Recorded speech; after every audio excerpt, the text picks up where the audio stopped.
Ladies and gentlemen, welcome to the Air with Brian Gregory. It's time to play the game, Luke. It is time to play the game. We're here now. We've officially made it. This is our college football playoff brackets prediction show. We're very excited to get into this. We wait all season for this, and I've got to say, just looking at this fields, I think that we are going to have a lot better of a first rounds than we had last year. I mean, there were a lot of very predictable blowouts last year, and I don't really feel the same about the slate that we have this weekend, especially the one Friday night.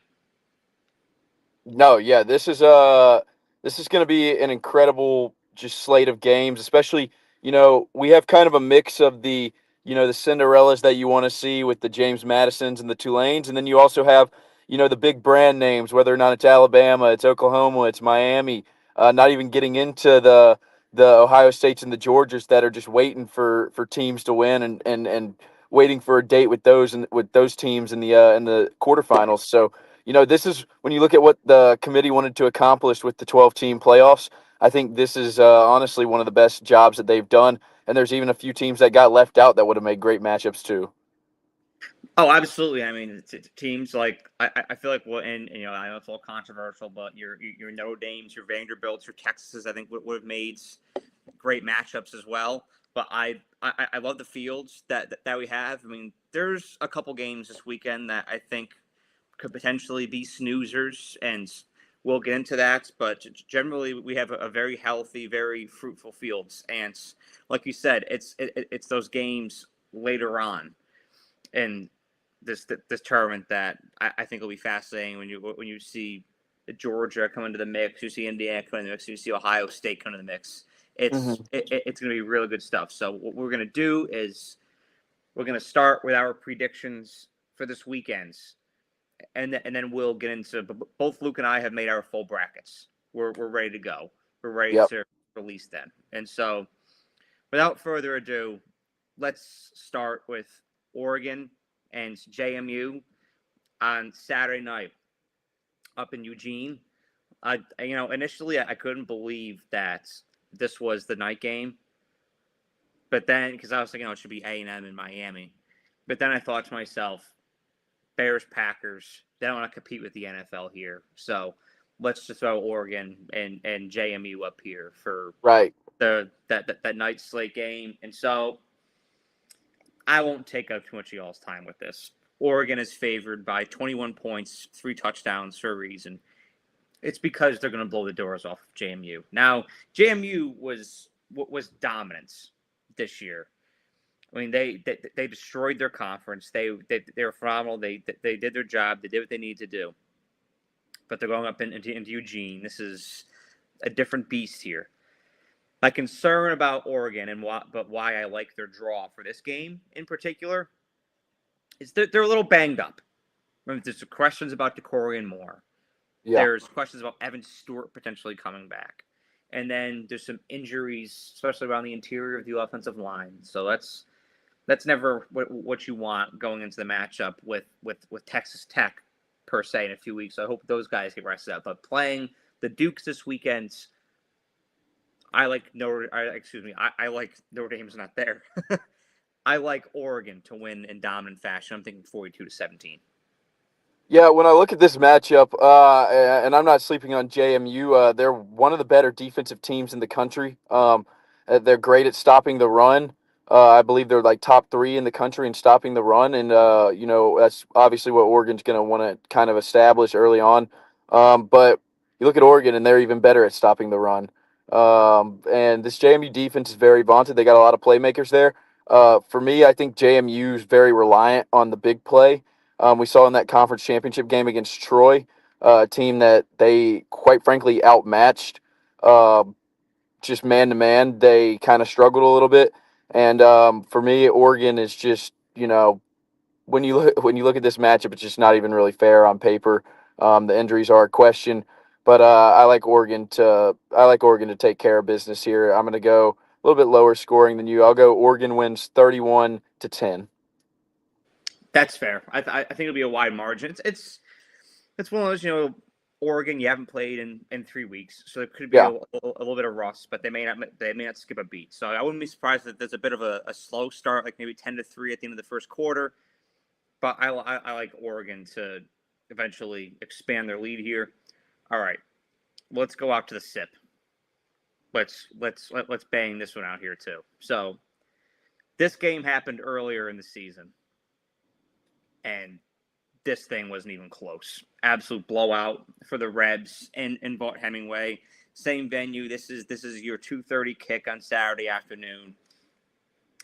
Both teams are in a weird kind of wonky situation when it comes to their head coaching right now. I mean, obviously Ole Miss is locked into Pete Golding, so that's their guy. I still can't believe that. I'm still Yeah. trying to kind of they didn't even conduct like a full on professional search, but okay. And then of course John Summerall is still coaching up Tulane, and so you've got a coach there who's got 1 foot in and 1 foot out, and I like what Tulane has done this year. I mean, they've been very explosive on offense, but kind of like we saw in that first matchup, especially going up against the interior of Ole Miss's defense. You know, get guys like Perkins cooking. I think that Ole Miss is going to dominate this game. Get Harrison Wallace cooking. Get Caden Lee going. I think that Trinidad Chambliss is going to absolutely ball out on Saturday. I think he'll feel very, very comfortable. I think you'll see a very efficient day out of him. Very few incompletions, and I like Ole Miss to win this one, 35-17. Yeah, both these teams have some coaching things. Now Summerall, he actually did a very good thing the other day. He donated $100K to the talent fund for Tulane, which I thought that was a very cool thing to see. They have Jordan Retzlaff, the BYU transfer at quarterback, and they've definitely got some playmakers. They really dominated North Texas, but this Ole Miss team is a different beast, and yeah, I expect kind of a similar result to the beginning of the season. I expect that Ole Miss offense with Chambliss and Lacey and Wallace, all those guys you mentioned, just to, kind of take over. And I expect for Ole Miss to get this done in a pretty dominant fashion and to kind of, put put some respect on Pete Golding's name, I guess, for the Rebs fan base. They seem pretty behind him too. I'll take Ole Miss to win this game 45-20. I can't believe how behind Pete Golding they are. Like there's no question about it. I mean, there's a lot of resentment, obviously, Mm-hmm. towards Lane Kiffin when he left, and understandably so with the way that he left. But they've completely bought into Pete Golding and his Yeah. whole team here, and so it's cool to see. I'm low key, I'll insert my bias in a little bit. Ole Miss is my second favorite team in college football, so I would love to see a little run out of them, especially given the circumstances that they faced the past couple of weeks. I mean, this is a very talented team, and I think that the whole Lane Kiffin situation has brought them even more together. So you got a little surprise on your bracket that we're going to get into tonight. That's right. I think we'll surprise a lot of people, and I kind of considered it myself too. But for now, we'll stick with this weekend's, and like you, I like the Rebs. All right. Mm-hmm. Let's get into this 11 a.m. matchup on Saturday morning. Kyle Fields. We got the Hurricanes traveling to College Station to take on Texas A&M, and this is a fascinating matchup. This is a very even matchup. The point spread is 3.5, and I think that these teams are similar yet different. Yeah. I mean, Miami is your more physical team, although Malachi Tony. I mean, if that guy gets cooking, Mm-hmm.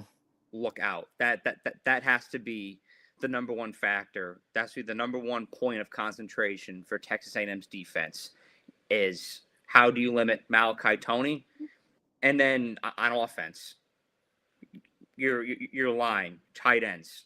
How do you prevent Ruben Bain from getting going? Right. All right. So like you have two prime playmakers on either side of the ball for Miami. They've been a very physical team this year. A&M has been a very explosive team.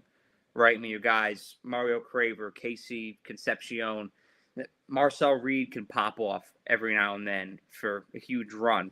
However, something I was looking at when I was preparing for this was Miami has faced quite a few running quarterbacks this year, guys who can Hmm. pop off explosive plays, and they contain them very well. And Marcel Reed is one of those guys where he has that capability, right? I mean, he can run, but he's not reliant on that. He knows Right. that he has a great arm as well. So I like Miami secondary. I mean, they kept some good receiving cores in check. I mean, especially when you go back and look at that Notre Dame game, Hmm.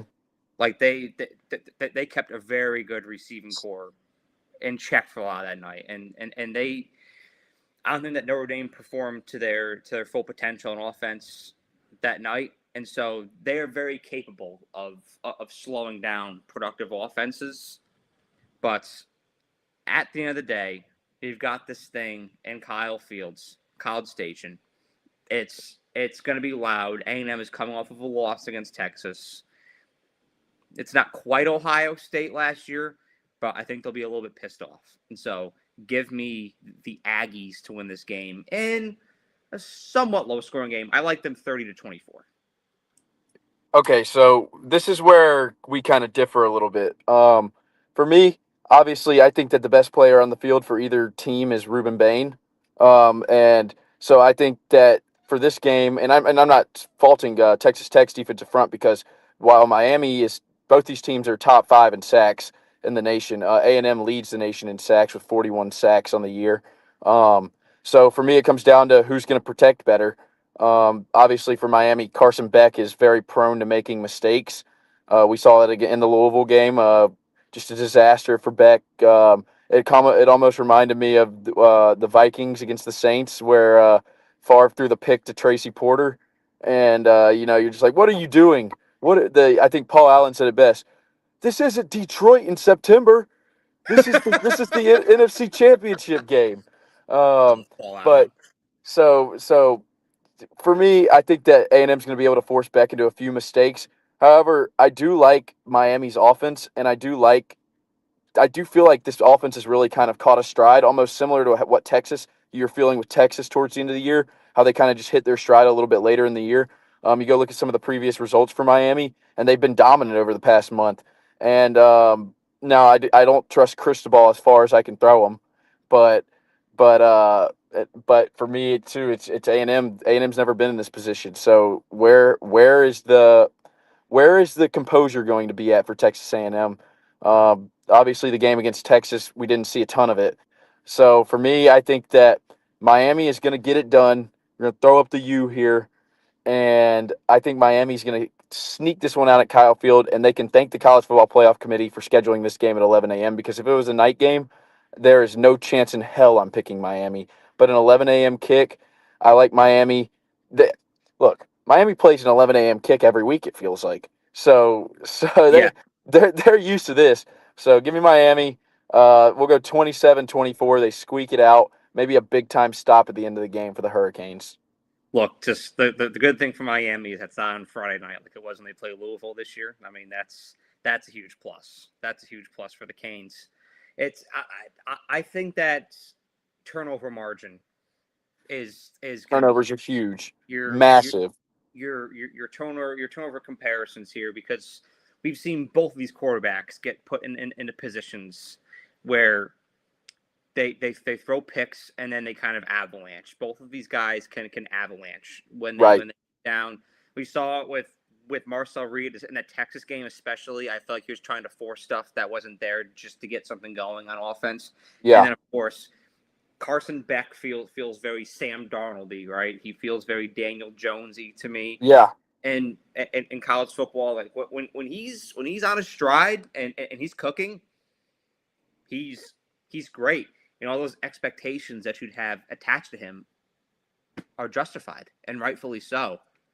But if you can get one of these guys to throw one pick, that can be a difference maker because both of those guys have that avalanche tendency when it comes to turnover, and both of these defenses have the ability to confuse their opponent. Like they're very well coached defenses, and they're both defenses with a lot of talent, a lot of dudes on them.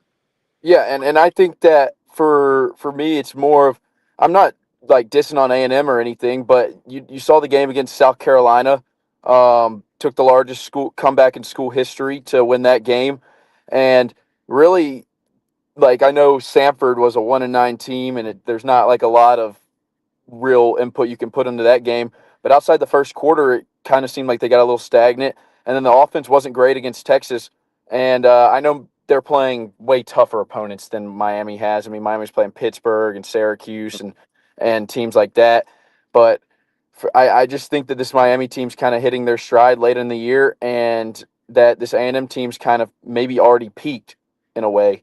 And so that's kind of where I'm going with this. And I don't get me wrong. If Texas A&M wins this game, I won't bat an eye. But Miami has also won some big games this year, and so has A&M. But a lot of the teams that A&M played when they were big games, some of those teams kind of faltered off, essentially LSU and Baton Rouge. But so I like Miami in this spot, and I'm riding with Ruben Bain, and I'm riding with Malachi Tony, Little Tony.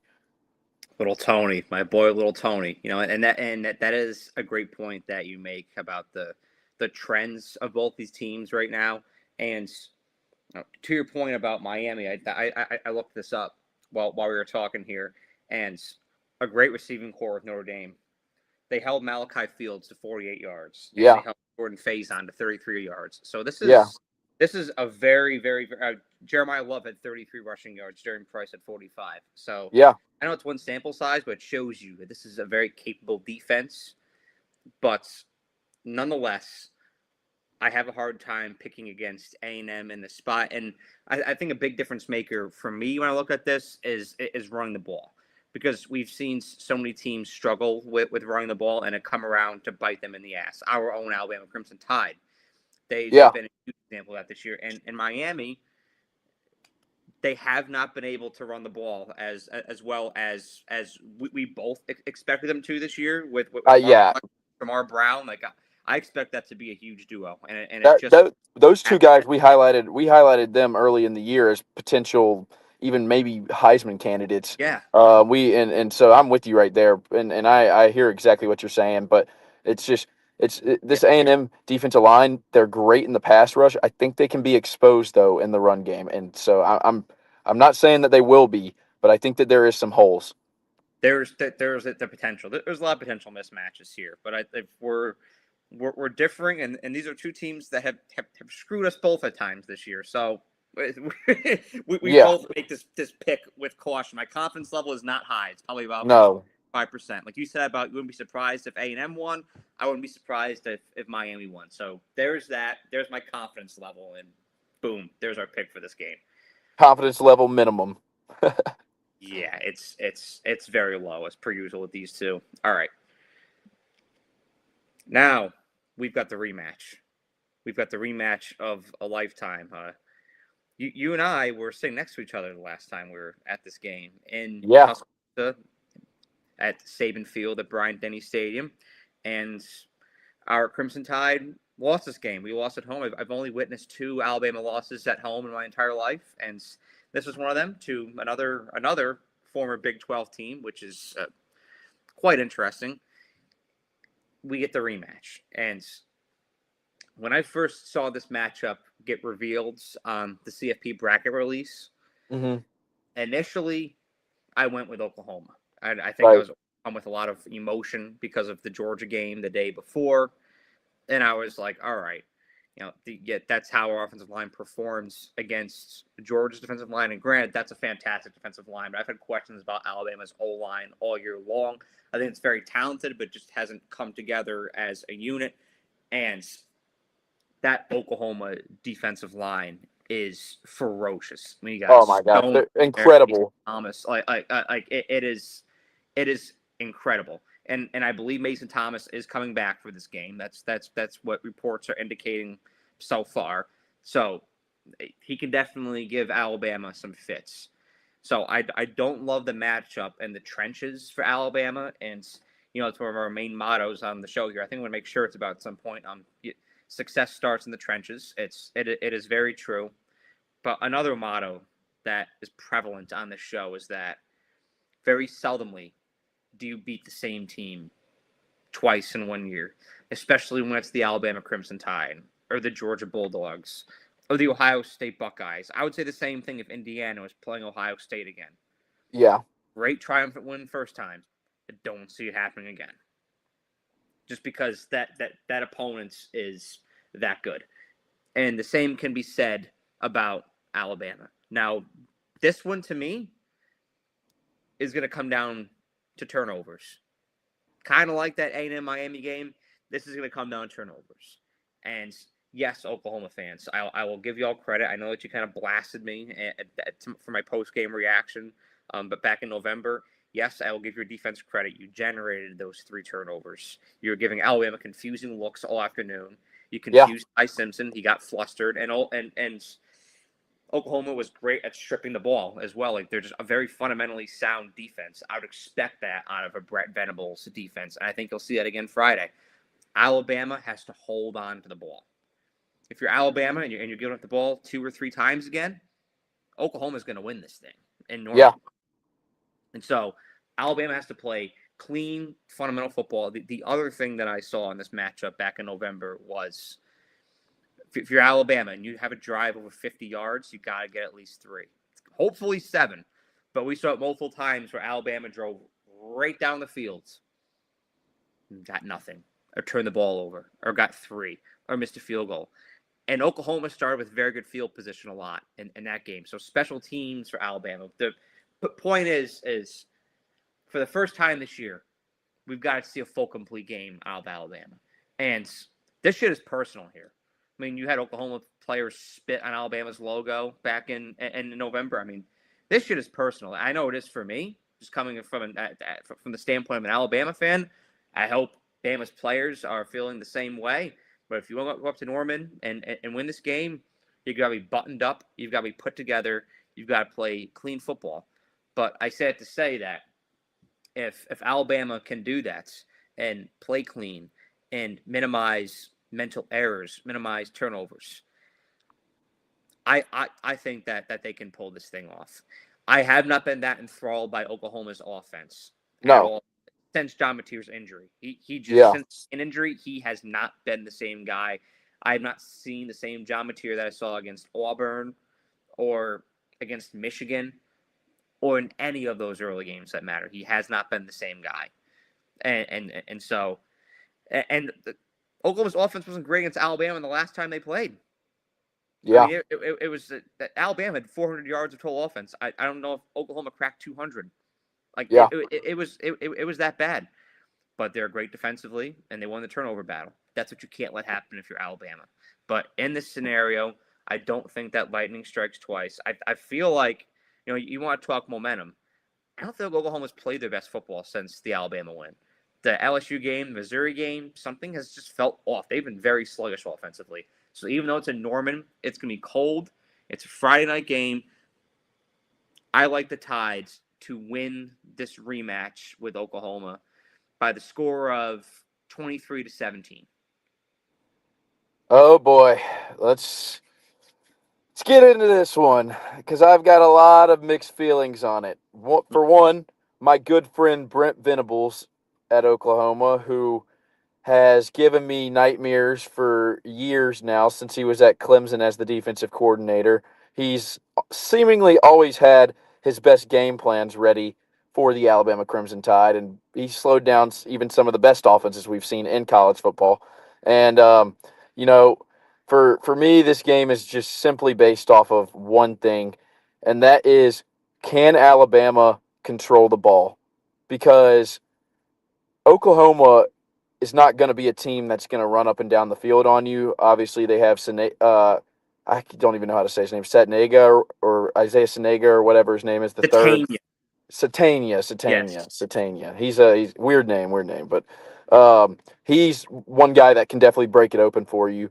And we've seen multiple times. We saw it against Missouri. He put together an 87-yard touchdown on just a simple slant route, and that's obviously concerning. But I think that for as much as we talk about Oklahoma's defense, Alabama's defense has been one of the most improved units from week one against FSU, where it looked like they were just soft and didn't even come to play, to now against Georgia. The only times they really got scored on was on short fields, and similar for the Oklahoma game too. It was short fields that really cost Alabama. And so for me, I think that Alabama needs to really be able to control the ball and 7-minute drives. And like you said, you've got to get points out of it.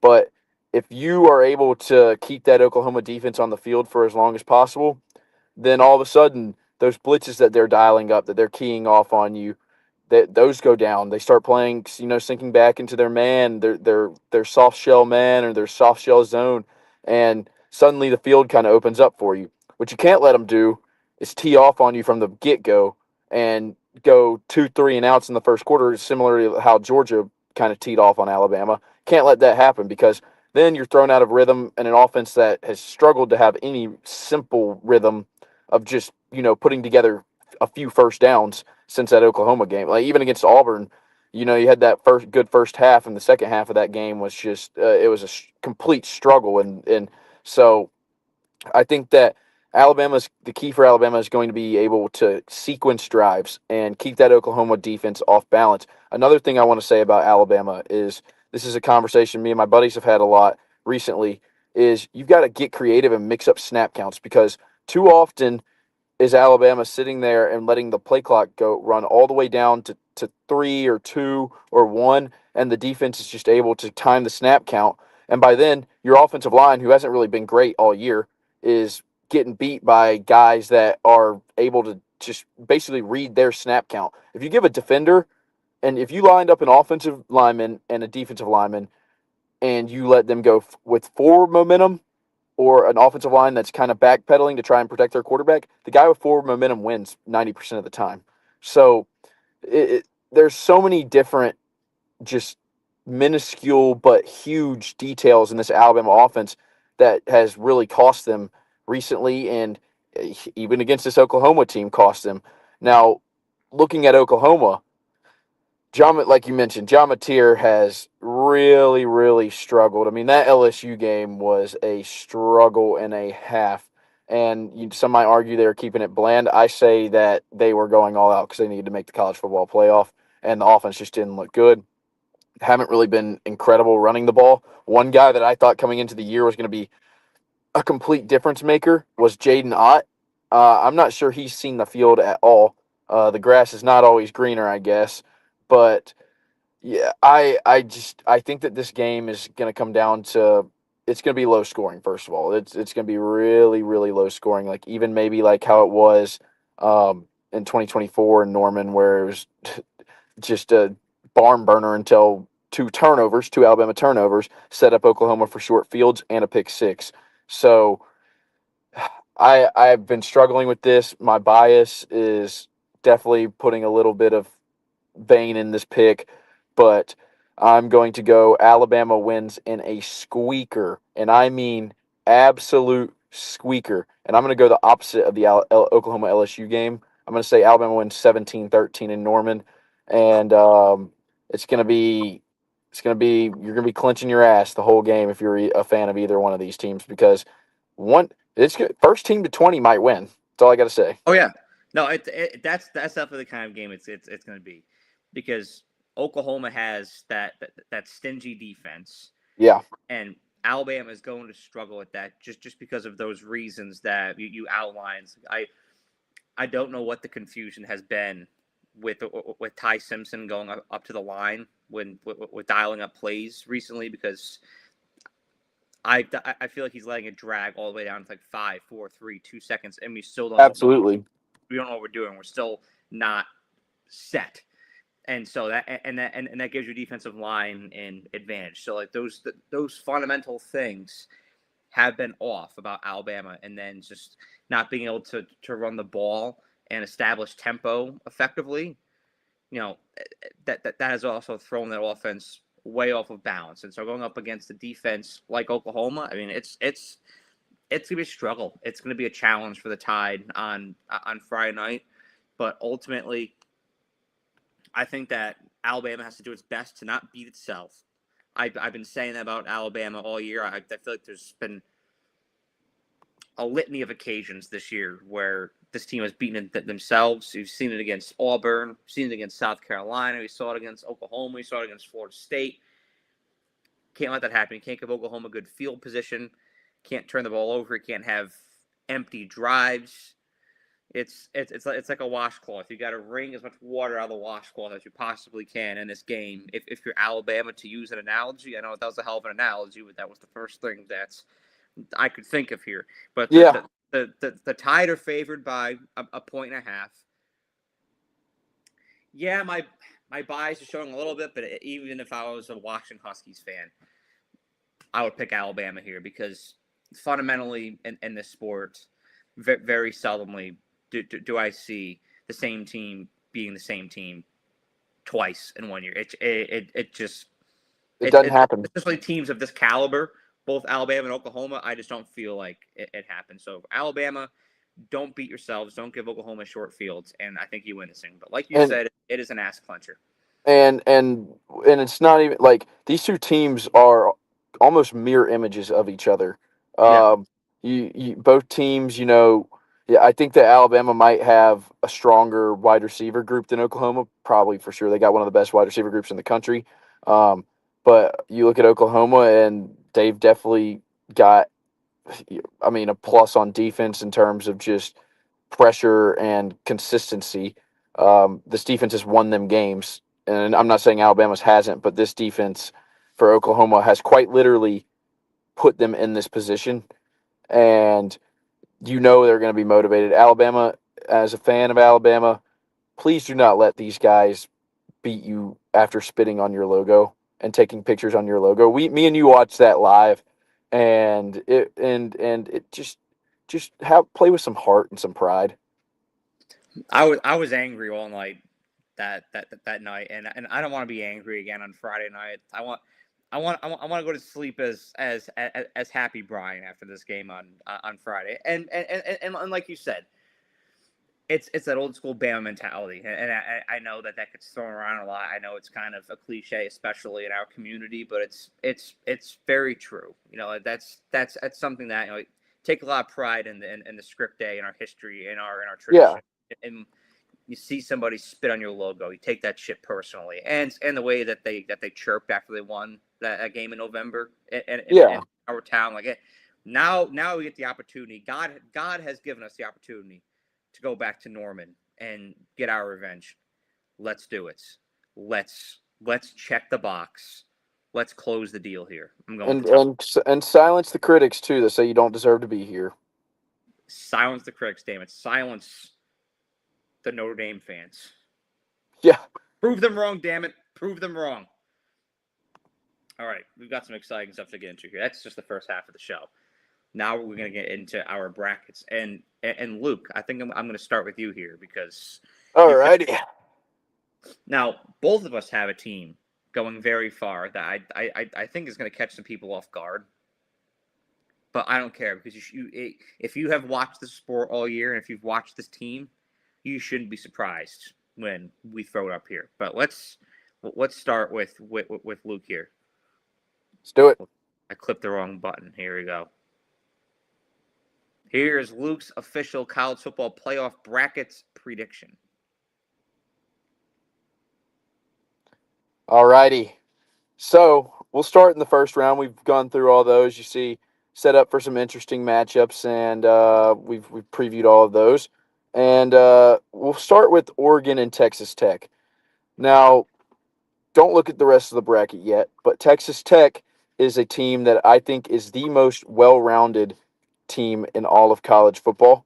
We were talking before the show, and I just said, even though they play in the Big 12 and they really have just dominated everybody they played against, they when healthy, obviously.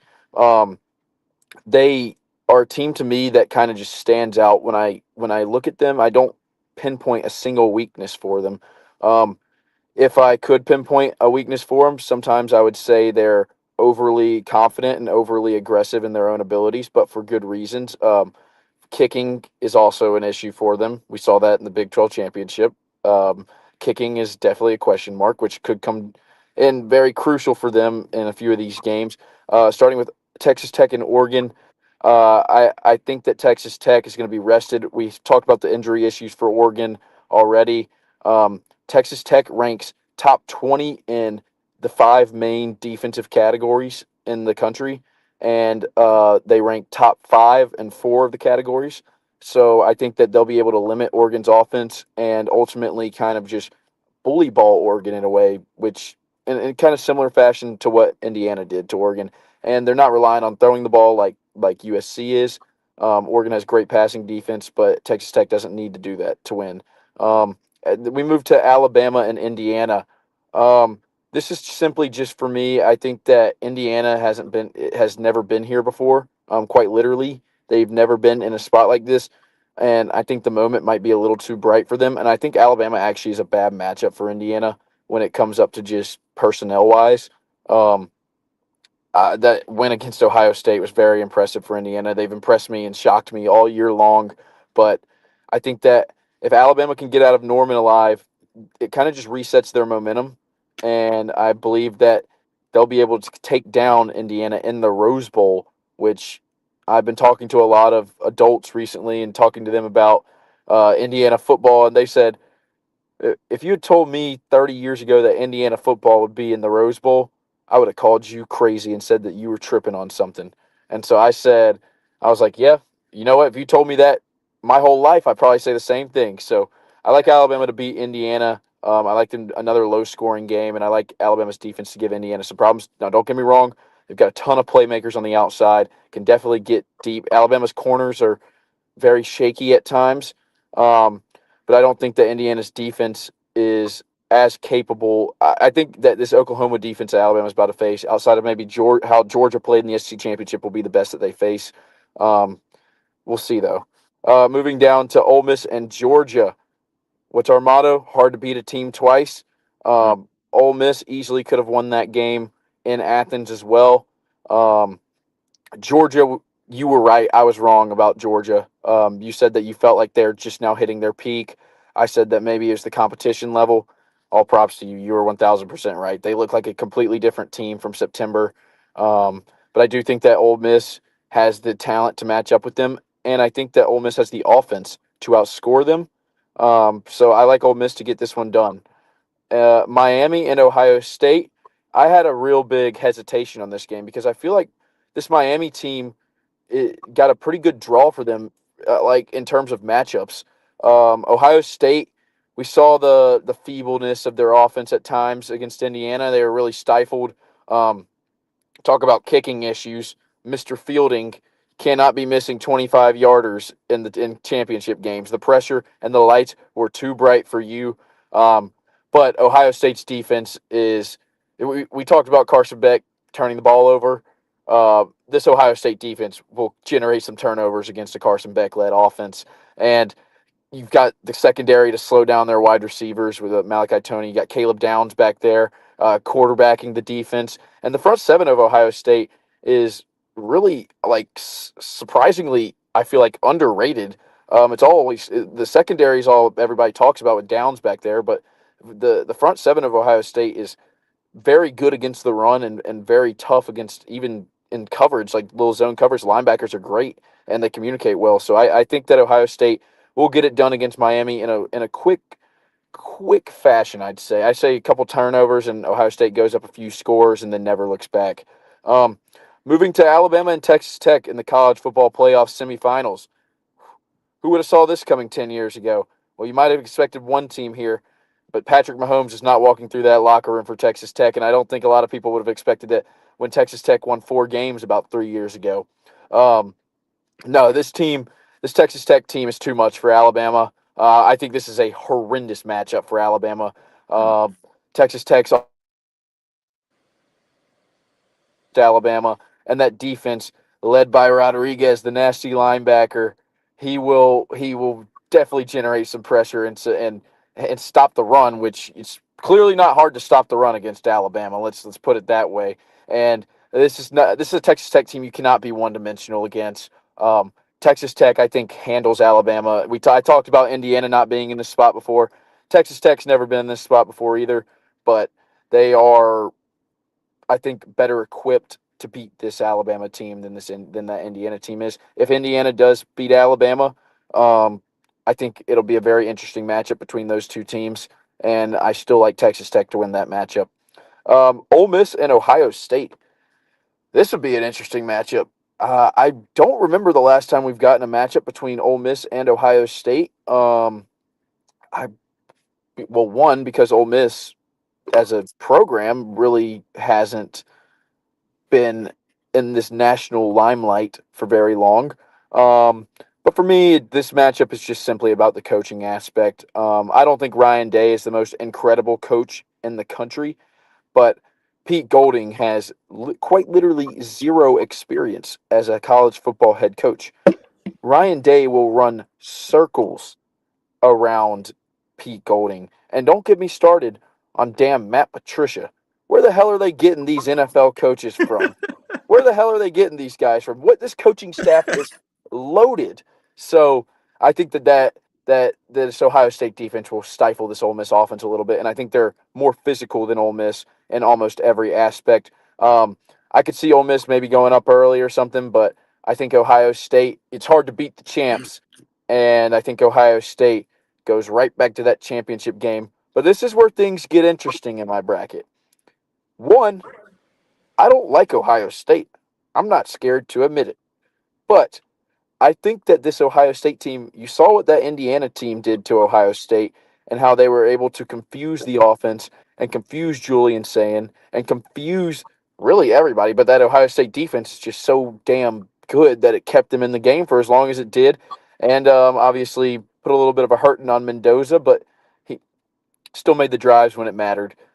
Texas Tech, I feel the same way about them. I think that Texas Tech has proven all year long that when it matters, when they needed a drive against BYU to kind of, first of all, BYU, don't get me started on them turning the ball over, and that offense was atrocious, true freshman quarterback. But when Texas Tech needed to make drives early in the game, when BYU went up 7-0 in the first quarter on the first drive, Texas Tech immediately responded.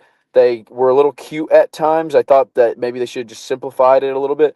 But my boy Morton can sling the rock, and dude, I'm telling you, this Texas Tech offense is, I think, an improved version of Indiana's, which is crazy to say considering Indiana has the Heisman Trophy winner.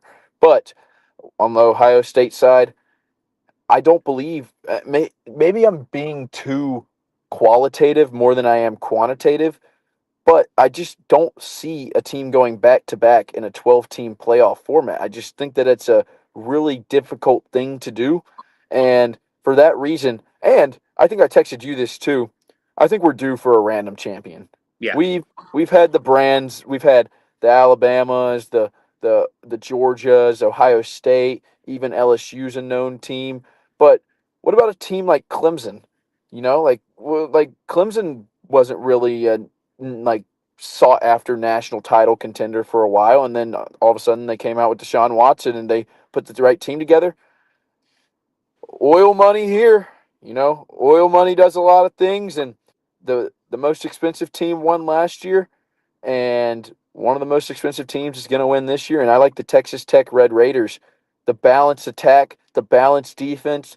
Just I love Gregoire. Just got that extension.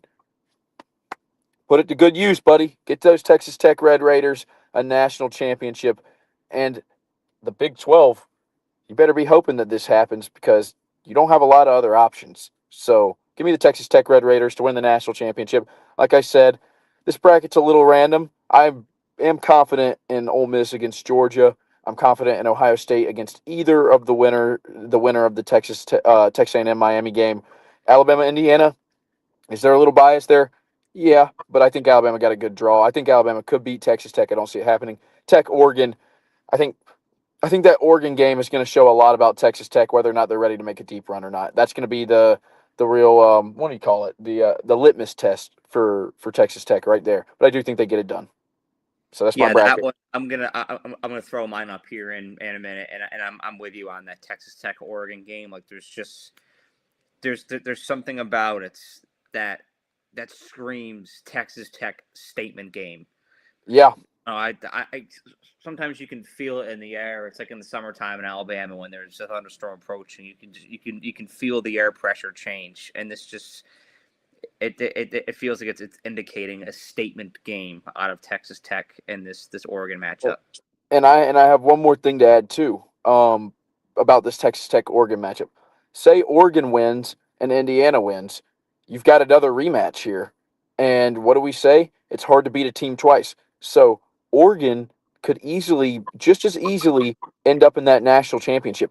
I really like the spot for the 4 and 5 seeds this year, and I like the upper half of the bracket for anybody trying to make a deep run. I think the upper half of the bracket is without a doubt the lighter side.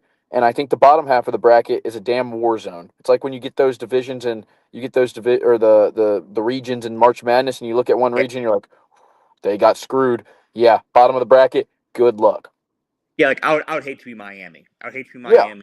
I would hate to be Texas Tech. I would see that get released. I'd be like, son of a bitch, because either way, you're gonna have Ohio State or Georgia at some point. If you want to go to the national championship, you're gonna have to get through one of those two inevitably. And so that's and most likely it would be both. So I would hate that spot if I were the Hurricanes or the Aggies this weekend. Whereas if you're Texas Tech, it's kind of beat up Oregon team. Oh, it's an Alabama team with a lot of flaws. You win two yeah, consecutive games, you're gonna have some momentum going to that Ohio State game. And yeah, so you are. I just like the way that it plays out for Texas Tech. And again, and I'm going to talk about it here in a minute, but I think the team's about to make a statement. But one thing I wanted to tie back in about your bracket here, those semifinal matchups. So Alabama and Texas Tech, they have played once. Okay, They played in the Cotton Bowl in 2005, right. and I believe it was Alabama that won that game 13-10. That was Um, the year. That was the year that Alabama was undefeated until Tyrone Prothro snapped his leg against Florida. So that yes, was a really, really good Alabama team. yes, that was a very solid team. Didn't take a lot of points for them to win that thing either. Um, And then Ohio State and Ole Miss have played each other 0 times. That would be the first ever matchup between the Reds and the That's Bucks. See, I couldn't really think of a time where I saw an Ohio State Ole Miss matchup. So I'm glad that you clarified that for me. That's your first one, and I like that matchup. I think that it would be electric, but I'm with you when it comes to the coaching mismatch, and I'm going to And, touch on it here in a minute. and we can't really and we can't really get a bad matchup in the bottom half of the bracket. Is all I gotta say. Oh, we can't really get a bad matchup in this whole bracket. So I yeah, really think that once you get done with Oregon, JMU, Ole Miss, Tulane, I think once you get those games out of the way, any combination you get from here on out is going to be cinema, low point spreads, just even matchups between your like this is like you said at the beginning of this episode. I like this draw. I like this bracket a lot better than the one that we had last year. I actually I feel like there's better teams. I feel like we had higher quality football in 2025 overall than we did 24. I think there are a lot of teams that just had holes in them last year. I mean, yeah, out, outside of Ohio State and Texas, which I really thought was your national championship here at AT&T Stadium. Outside of those two, I think that everybody else was just kind of a jumbled shit show, honestly. And yeah. this fields, I mean, I look at Texas Tech, I look at Ohio State, I look at Georgia, I look at Indiana, I look at what Ole Miss and Alabama and Oregon could bring to the table. I mean, this Luke, this could be what we've been looking for with the 12-team playoff. This could be This and this is what the dream was for the committee when they put when yeah. or the NCAA when they put this into perspective. This is a beautiful thing, and I cannot wait to experience it. I'm gonna throw mine up here for everyone Let's to see. see it. Let's see it. So I think we'll have some similarities and some differences. no, it's definitely a very similar bracket. We have similar teams going very far, but we do have a different national champion. Oh yeah. Well, I don't doubt that. I love it. Here, Wow. Okay. there it is. So I think that you and I have a very similar read on that Texas Tech Oregon game. I think that it's one of those games where the national media is going to expect the Big Ten team to come in and just expose the Big 12 team, right? Because they play a more challenging schedule. It's just a different breed of talent in the SEC and the Big Ten. Yada yada yada. And I think to a certain degree, Oregon may have the mentality of, yeah, we're just going to destroy these guys. It's a Big 12 team. Who are they? Yeah. Whereas Texas Tech is a monster in the making. Some teams just look different on the screen. I believe it's Colin Cowherd that says it. Sometimes you just got to turn the volume off on the TV and just watch. I wouldn't care if this team was in the Sun Belt. Yeah. This team up and down, I think even more than Ohio State, is the most complete team in college football. Their defensive front, their offensive line, their receiver. Mm-hmm. I love Coy Eakin. Yeah. I love Reggie Virgil. I mean, yeah, I didn't mention them. Those guys are incredible. They're that could be what that's one of your best receiver combos in the country, and then Baron Morton, of course, too. Very underrated, but there is an Oregon game that I watched full length this year that this kind of reminds me of, but it's also a completely different circumstance and setup as well. So Oregon played Iowa, right, back in November. Yeah. And I say this to say that Iowa put Oregon's offense in a blender. Yeah. And the reason that Oregon was able to pull this game off was it was sloppy, it was cold, it was neutralized. Iowa couldn't do much on offense at all either. So it was kind of, all right, whoever can score last, whoever touches the ball last, let's put a drive together. Dante Moore had some theatrics on that drive. He looked great, and Oregon was able to escape that game. I think that defensively, Texas Tech is going to give Oregon the same looks. But the thing is Texas Tech is a lot more capable of an offensive team than Iowa, and that's where I think that they're going to blow the doors off of Oregon here. Maybe not so much from the score, but I think that's from just the shock factor. They're going to blow the doors off of this team. And Oregon is a team where health is a question mark right now. Texas Tech is one of your healthier teams in college football. They went through some bumps with their quarterback situation with both Baron Morton and Will Hammond during the season. But we've got full health out of Baron Morton now. Oregon, they've got some question marks on the offensive line. Corian Moore, Evan Stewart, are they going to be able to play?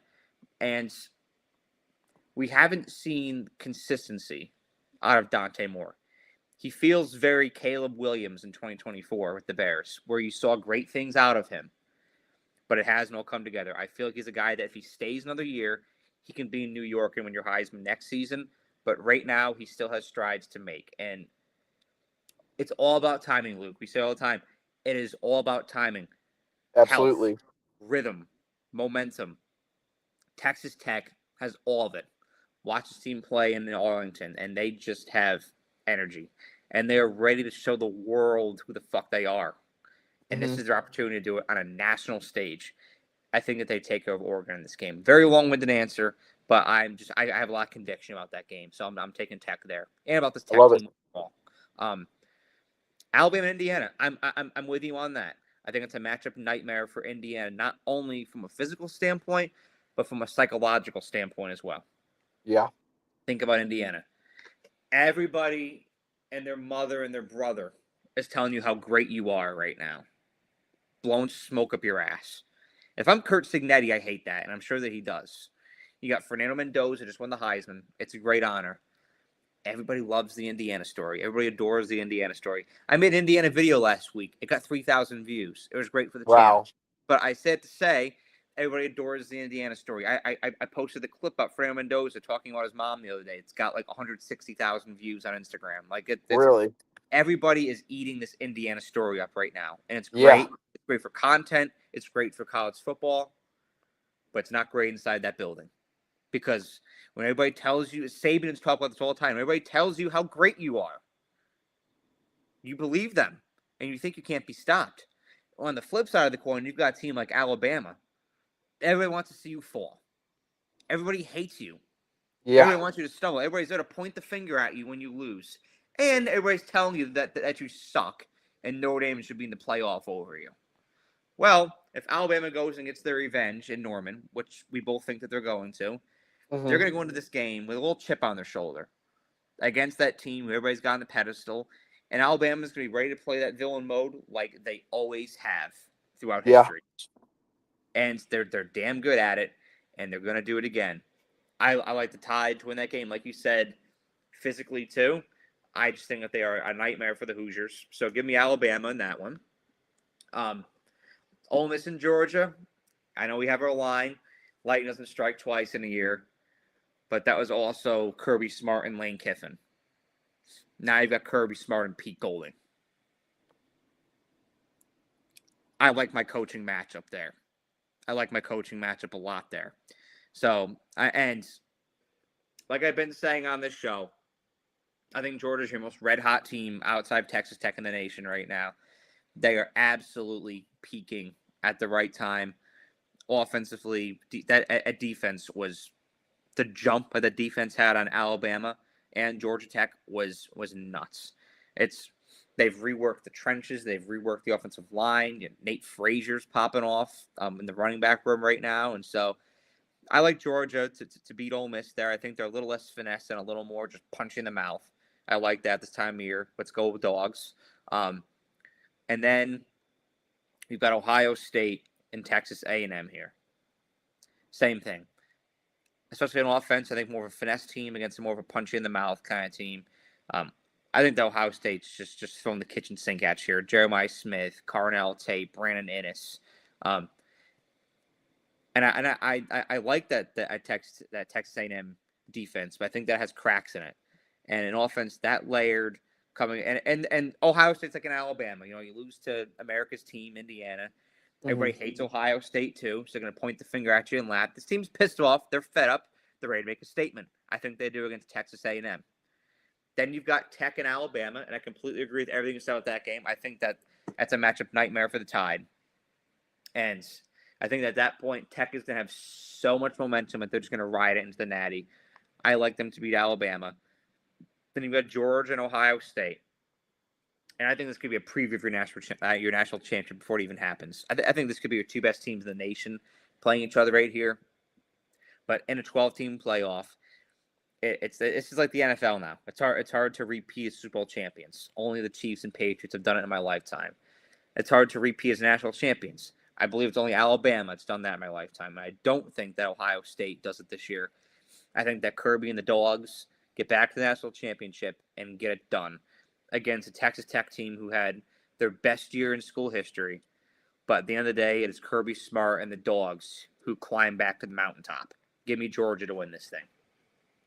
Yeah. See, that's if Georgia gets out of that that Ole Miss game, I could see them making a run. And that's the thing. That is the thing. Is if they get out of that, in which I don't want to understate that because Ole Miss is going to be a tough out. I mean, I know the whole lane thing happened, but this is a tight knit together team, and they are going to give Georgia hell, just like they did in Yeah. that matchup in Athens. I think it's going to be very similar to that game, really.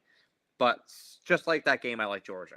And I do agree. I think that Georgia would beat Ohio State if they matched up on a neutral field. I'm pretty confident in that right now.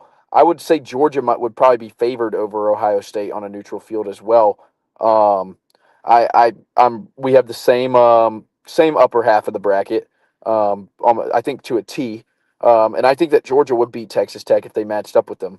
So I think that for both of our brackets, the real big thing is that Georgia and Ole Miss game.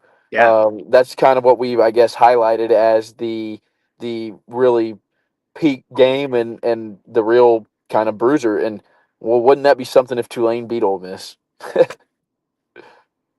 Well, I mean that would completely throw both our brackets completely off. But I don't think that's going to happen. Yeah, yeah. I'll join you in saying that. So But yeah, we have the top half is completely the same. Bottom half, the only thing that's different. I mean, you have like you said earlier, you have Miami winning. I have A&M winning, but I feel like both of those teams lose to Ohio State. But that is our brackets. I'm sticking to that. I'm keeping a buck. That is what it is. And Yep. anything that goes awry, I'll completely own it. But I'll be posting that on the socials tonight for everyone to see, and I can't wait to hear the feedback. Yeah. I I have a feeling that my Alabama crowd will not be too happy with me, but I think that we are all in the same boat if we can see what's coming. I know I'm going to hear a lot about. I'm going to hear a lot about Texas Tech in general. I'm going to hear from the Oregon people because I have a lot of them following me, and I'm going to hear from the Alabama people, and I have a good Tech crowd, so I'm going to hear you know cries of joy from the Red Raiders faithful, and then from my Alabama and Oregon brethren, it's going to be what the fuck are you thinking? Yeah. But then in a few weeks, I'll be like, I told you. I think a lot, and I think I'll get some flack for Alabama beating Indiana too. And I'm ready to take that for what it is. But again, I just like that psychological mismatch. Yeah, It's a thing. it is. And it's like Alabama versus Indiana. Do they really think that they can beat the Alabama Crimson Tide? And we'll find out. And Cignetti is not one to be doubted because they've done already overcome a lot of psychological barriers this year. And that's my thing is it's tough. It's tough to doubt that guy because he proves us wrong so much. But it's also it's it's how long the season is now. It is such a marathon, and I think that Indiana is going to be an example of that this year of the impacts of that because they're 13-0, they're conference champions, and they've already done so much this season. They played a full season. There's still 3 to go. That's the Yeah. crazy thing is this team is so decorated, so accomplished, and there's still 3 to go. Yeah, you are not out of the woodworks yet, Indiana. All right, one more thing before we close the show. I want to ask you your thoughts on this. Okay. This whole freaking Heisman thing. I think the right guy won. And I was very happy to see Mendoza walk away with that thing. And the way that Pavia conducted himself afterwards, I just want to say, makes me even happier that Mendoza walked away with that trophy. I think that you can tell who if the right guy won or not based on how they conduct themselves after the ceremony. Um, Pavia's stats were incredible. I mean, I'm not going Yeah, to as much as I don't really like the guy, I won't fault his game. His game is great, and he took Vanderbilt to a new height. Mendoza took Indiana to an even higher height, and yes. he went undefeated. And he's the Big Ten champion, and he's in the college football playoffs with the Indiana Hoosiers as the number one seed. Um, I think that a lot of times stats are sometimes take away from the actual player, and there's a lot of times where Mendoza didn't really he didn't really have to do too much, but if he was needed to and he was called upon, he did. I think that Oregon game Yeah. is a big like testament to that. So I think that Mendoza should have won. My Heisman personally was Jeremiah Love. I thought he was the best player in college football, and I thought he was the most valuable player to his team. But you, obviously he wasn't going to win it, so I'm not too upset about that. But I will give Jeremiah. I'll give Notre Dame some credit because I've been hating on him a lot. I think Jeremiah Love was the best player in college football. I will say, my Heisman didn't even make it to New York. Who was your Heisman? Jacob Rodriguez. He's definitely up there. I'm a defensive guy. Defensive guy. He did a lot of things that you don't see out of a lot of defensive guys. And even Gunnar Stockton had something to say about it. So you know, Yeah, Gunnar Stockton, which him and Ty and Dante Moore could all be coming back next year. So it'll be interesting to see how that all shakes itself out. But one last thing too, this whole bowl game situation. oh gosh, How do you fix it? I don't think you do. Do you think it's dead? I don't. I don't see the only way that you fix this bowl game situation is by moving National Signing Day and moving the transfer portal window because by the time a lot of these guys, by the time they get to November, they're already looking at their next stop, where they're going to be next year, and who's going to pay them the most Yep. money. I think that the bowl game I think it's hard for guys to commit to playing a bowl game and risk the thousands of dollars that they get. I think NIL really killed bowl games. I agree. I'm with you. I think it's all down to that transfer But rule. it sucks too. Yeah. It sucks too. Like I'm very glad. I'm very glad that we get a BYU and Georgia Tech matchup. I'm very happy to see that. And I think that for programs like that aren't solely reliant on transfers and kind of work more within their own program, I think that bowl games are very valuable because BYU, I have a feeling, is going to retain a ton of their roster, and Yeah. Georgia Tech, if they are able to, is going to retain a lot of the guys that are able to come back next year. And so I think that bowl games can be valuable for guys. Also, I think that if you're a player, you should be like, this bowl game is a chance for me to up my NIL value, up more money that Oh I yeah. could get, become a star, become a focal point of the offense. So I'm I hate it because I didn't even do a bowl mania this year. I wanted to, but it's just like there's no point because you don't even know what team's playing. It's like week one again. I stopped doing it in 2023. I did it in 2023 with Zeke and a few others, and I got royally fucked because I I picked the whole fields, and then I'll never forget it. I believe it was Syracuse and South Florida in a bowl game, and Yeah, Syracuse starting their tight ends at quarterback because their room was depleted. They either transferred or were hurt. I'm like, well, I couldn't have seen this coming. And Zeke's like, oh no, like, you got right with your pick. I'm like, no. I'm like, I did not foresee them losing their quarterback. Like, fuck. yeah. So And then their whole offense. They were playing what, in the Pinstripe Bowl or something? yeah, They it were was they were playing in Yankee Stadium. I'm pretty sure. I think I remember maybe Fenway Bowl or something. I have no idea, but I think that's it what it feels was. It was the Wasabi Fenway Bowl. yeah. And I think I'm pretty sure. I remember that bowl game. That was a tough watch. That yeah, it was like 45-3 because Yeah. one team had a quarterback and the other team didn't. So, Was it was that freshman year, or that was, I guess, was that Byron Brown at quarterback for USF still? yes, that was the first Did time he you played Alabama. did you Was that year? see did you see he's coaching the bowl game? Yeah, you see, that's where we're at now. Yeah, And then, interesting. another one that year that was just absolutely putrid was that Missouri Ohio State Cotton Bowl. Yeah, I And have Missouri still flexes about it. They're like, huh, we stomped Ohio State. I'm like, they had Devin Brown at quarterback. yeah, I mean, which I don't know where Devin Brown is now. I want to say I want to say he might be at like Boston College. Yeah, I think might be all right. I think he's behind Lonergan. But yeah, that's Missouri's been still beats their chest about that, and I'm like, yeah, you played Devin Brown. You played their second string. Like it was 14-3. It was that game was just a slop fest overall. And Ohio State was favored on the points. Just gotta let you know, I had Missouri on the points, so You had a full and season. on and on the money line. I've had a feeling it was coming. That was like me with Texas and Texas A&M. You just had a feeling, and I think we're onto something with Texas Tech and Oregon, but time will tell. I like our brackets. I think we got a lot of good predictions. I think we got a lot of things that are very circumstantial, and I hope that we're right. I feel good. I don't. Sometimes I feel a little shaky with predictions, but the only I'm shaky about this weekend is Miami, Texas A&M. The other three, like I'm confident in Alabama's revenge. I just the more I think about it, the more it just makes sense to me. Yeah. Well, you're making But me feel a little bit better. A&M and Miami, I don't know. I'm not going to risk the mortgage on that one. Uh-oh.